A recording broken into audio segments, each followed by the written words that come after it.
আসসালামু আলাইকুম, কেমন আছেন সবাই? আলহামদুলিল্লাহ আমি ভালো আছি। দোয়া করি আপনারাও ভালো থাকেন। আমি ইলিশ মাছের মাথা দিয়ে আমি কচুর ডোগা রান্না করব। মাছটা দিয়ে দিচ্ছি তেলের মধ্যে।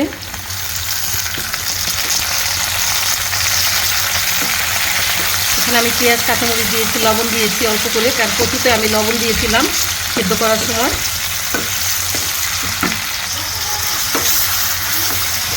আদা রসুনের পেস্ট দিলাম, বাকি মশলাগুলি দিব।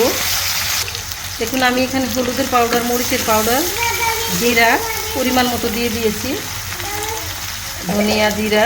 বিসমিল্লাহির রহমানির রহিম। একটু পানি দিয়ে দিলাম কষানোর জন্য।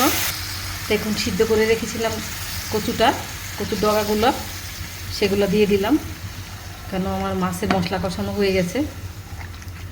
একটু নেড়ে চেড়ে আবার ঢেকে দিব।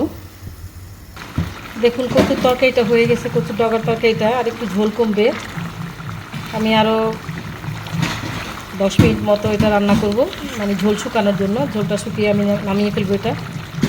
তো কেমন হলো আজকে কচুর ডগা দিয়ে ইলিশ মাছের রান্নাটা জানাবেন অবশ্যই। আর কচুটা ছিল আপনার, অনেকে বলে নারিকেলি কচু, আমার নানার বাড়ির আমার মা খালারা বলে নারিকেলি কচু। আমাদের দেশ নোয়াখালীতে বলে পাইন্না কচু, বুঝছেন? পাইন্না কচু না হাইন্না কচু। তো যেটাই হোক, আজকে আমি রান্না করছি। এটার অনেক নাম, আরও অনেকে অনেক নামে ডাকে। তো কেমন লাগলো রান্নাটা? ভালো লাগলে অবশ্যই লাইক শেয়ার করবেন, কমেন্ট করে জানাবেন। আল্লাহ হাফেজ, আসসালামু আলাইকুম।